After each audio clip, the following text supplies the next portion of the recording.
जौनपुर नामक छोटे से गांव में काफी कम आबादी रहती थी। वहां के लोग काफी कम पढ़े लिखे थे। गांव में एक स्कूल तो था, परंतु लोगों में जागरूकता की कमी के कारण बहुत कम बच्चे ही उस स्कूल में पढ़ने आते थे। गांव में ज्यादातर किसान रहते थे। इसी गांव में सतिया नाम का एक किसान रहता था, जिसका बेटा दीपक गांव के स्कूल में 12वीं कक्षा में पढ़ता था। अरे बेटा, अब तुम्हारी 12वीं की परीक्षा होने वाली है। उसके बाद क्या सोचा है? 12वीं के बाद पढ़ाई की कोई सुविधा नहीं है। पिताजी, 12वीं के बाद मैं शहर पढ़ने के लिए जाना चाहता हूँ। मेरा एक दोस्त भी आगे पढ़ने के लिए शहर जाएगा। सतिया ने बेटे की पढ़ाई के लिए कुछ पैसे जोड़ रखे थे। दीपक आगे पढ़ने के लिए शहर चला गया। उस गांव में एक रेलवे स्टेशन भी था, जिस पर इक्का दुक्का ट्रेनें ही आती थीं और बहुत कम लोग ही शहर से बाहर जाते थे। एक दिन गांव के कुछ बच्चे स्टेशन के पास खेल रहे थे। तभी स्टेशन पर ट्रेन आकर रुकी और कुछ देर में रवाना हो गई। वो बच्चे ट्रेन जाने के बाद आपस में बात करने लगे। अरे भीमा कहाँ गायब हो गया? अभी तो वो हमारे साथ ही खेल रहा था। बस बॉल लेने ट्रेन की पटरी की तरफ गया। काफी देर खोजने के बाद भीमा नहीं मिलता। भीमा के माँ बाप बहुत परेशान होते हैं। अरे मेरा बच्चा कहाँ चला गया? वो तो आराम से सभी दोस्तों के साथ स्टेशन के पास खेल रहा था, तो आखिर वहाँ से कहाँ गायब हो गया? तभी उसके साथ खेल रहे बच्चों में से एक बताता है, हम लोग सब स्टेशन के पास ही खेल रहे थे। तभी अचानक ट्रेन आकर स्टेशन पर रुकी। इतने में भीमा गेंद लेने के लिए पटरी की तरफ भागा। फिर न जाने क्या हुआ, वो वापस ही नहीं आया। ट्रेन तो 5 मिनट बाद वहाँ से रवाना हो गई, पर भीमा कहीं नहीं मिला। सारा गांव उस बच्चे को ढूंढकर परेशान हो जाता है, पर वो कहीं नहीं मिलता। इसी तरह कुछ दिनों बाद एक और बच्चा स्टेशन के पास से ही गायब हो जाता है। गांव भर में इस बात की चर्चा होने लगी। अरे भैया, ये सब क्या हो रहा है?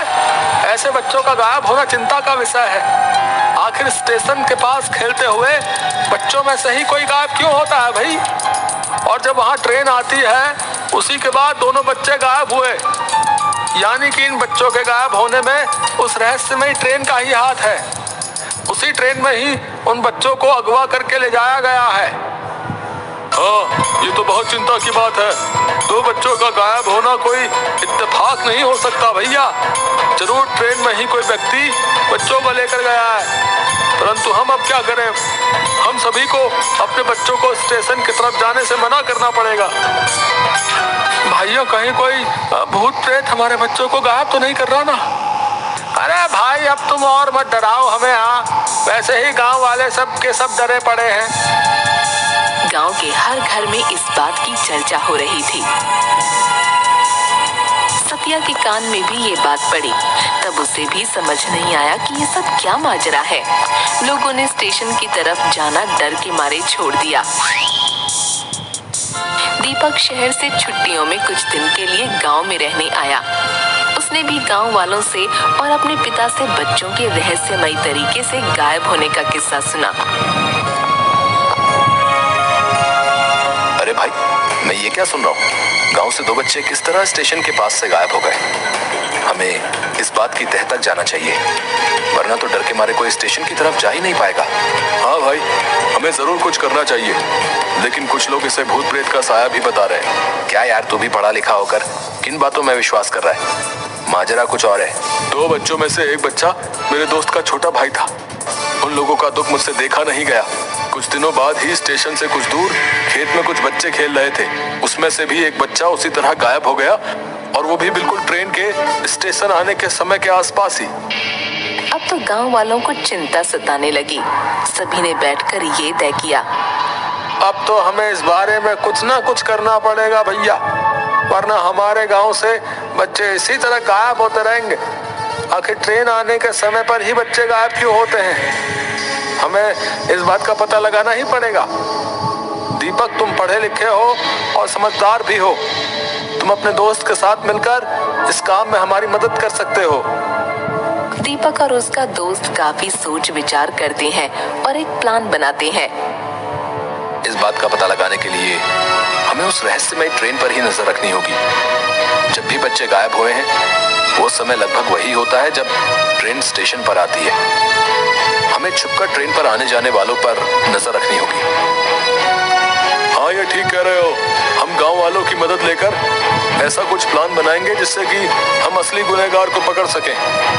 गांव के कुछ जवान लड़के स्टेशन मास्टर के कमरे में छुप कर बैठ जाते हैं और दीपक उन्हें समझाता है। देखिए, आप लोग इस कमरे में छुप कर बैठे, बाहर गांव के 2-3 बच्चों को स्टेशन पर खेलने के लिए छोड़ देते हैं। वो जो भी व्यक्ति है बच्चों को भी अपना निशाना बनाता है। आप लोग छुपकर अंदर से ही देखते रहना और बच्चे स्टेशन पर खेल रहे होंगे, मैं ट्रेन के अंदर जाऊंगा। इसी तरह हम उस गुनहगार का पता लगा सकते हैं जो कि बच्चों को अगवा करता है।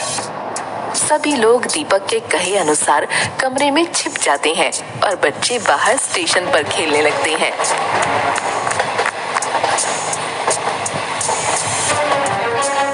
ट्रेन स्टेशन पर जैसे ही रुकती है उसमें से एक आदमी कंबल ओढ़े बच्चों की तरफ बढ़ता है।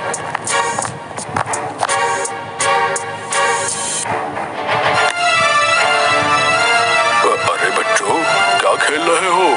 ये लो, मैं तुम सबके लिए चॉकलेट लाया हूँ। हेलो। वो व्यक्ति सभी बच्चों में चॉकलेट बांट देता है और उनमें से एक बच्चे को कहता है, सुनो बेटा, जरा मेरा ये बैग अंदर ट्रेन में रखवा दो, तुम्हारा बहुत भला होगा बेटा। बच्चा खुशी खुशी उस व्यक्ति का बैग लेकर उसके पीछे पीछे ट्रेन के अंदर चल देता है। दीपक और उसका दोस्त ये सब दूर से देख रहे थे। वो भी उसी डिब्बे में उन लोगों के पीछे पीछे चल देते हैं। दीपक देखता है कि वो व्यक्ति उस बच्चे के बैग रखने के बाद उसके मुंह पर रुमाल लगाकर उसे बेहोश कर देता है और वहीं सीट पर सुला देता है।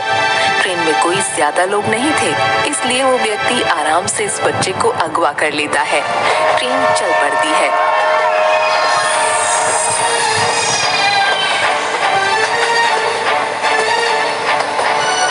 दीपक भी उसी डिब्बे में बैठा उन पर नजर रख रहा था। दीपक अपने दोस्त से कहता है, मुझे लगता है ये व्यक्ति इस बच्चे को अगवा करके ले जा रहा है, परंतु ये ऐसा क्यों कर रहा है? मुझे चुपचाप इस पर नजर रखनी होगी, तभी मैं इसे रंगे हाथों पकड़ पाऊंगा।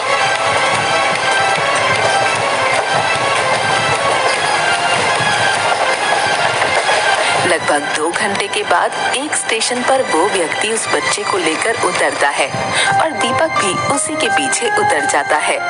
सामने से एक व्यक्ति आता है और उस किडनैपर से कहता है, अरे वाह भैया, एक और मुर्गा ले आए।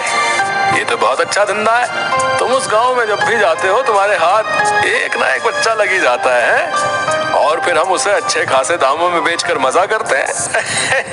हाँ भाई, उस गांव में तो इतने बेवकूफ लोग रहते हैं कि कोई भी आज तक मुझे पकड़ नहीं पाया। हमने वहां से 4-5 बच्चे चुरा लिए और उन्हें अच्छे दामों में शहर के भिखारी गैंग को बेच दिया, परंतु हम आज तक पकड़े नहीं गए। हमें इन लोगों का पीछा करना होगा ताकि हमें पता चल सके कि आखिर इन बच्चों को अगवा करके ये कहाँ लेकर जाता है, तभी हम इसे रंगे हाथों पकड़वा सकते हैं। हाँ, हमें बड़ी सावधानी से इन लोगों का पीछा करना होगा। हो सकता है हमें वहां अपने गांव से अगवा हुए बच्चे भी मिल जाएं।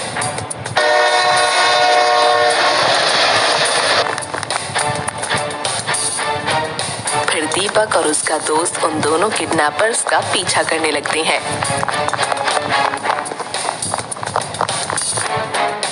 उस बच्चे को लेकर वो दोनों लोग एक सुनसान जगह पर पहुंचते हैं।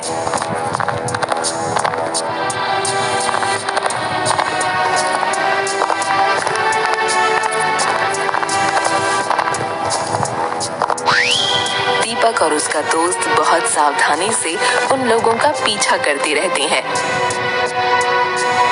तभी वो लोग एक बड़े से कमरे में दाखिल होते हैं।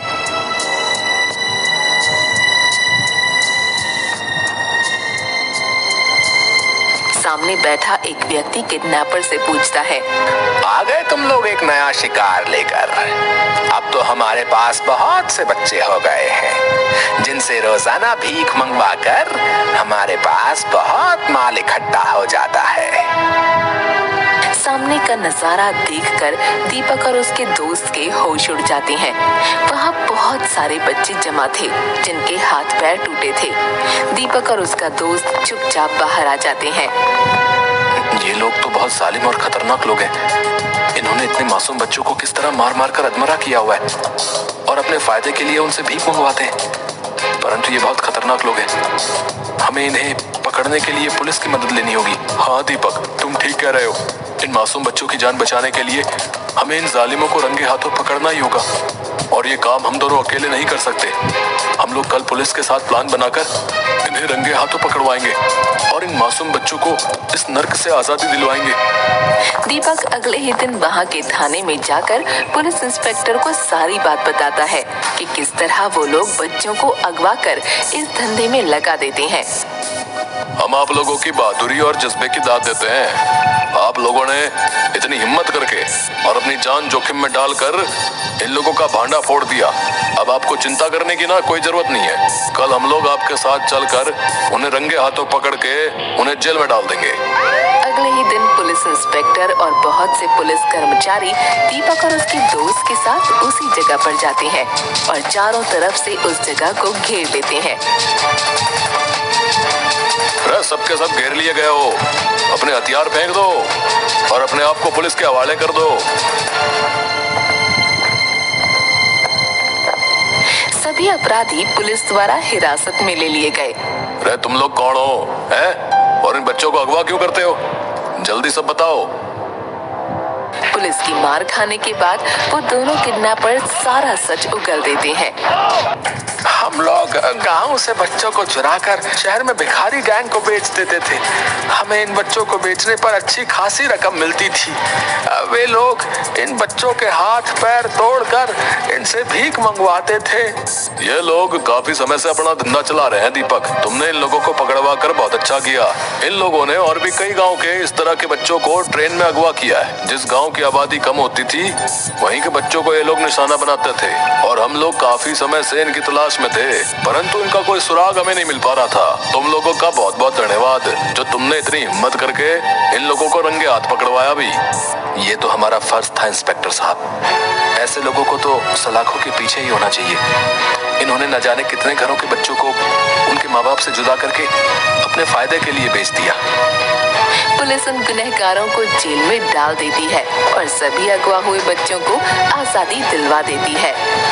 दीपक अपने गांव के चारों बच्चों को वहां देखकर बहुत खुश होता है।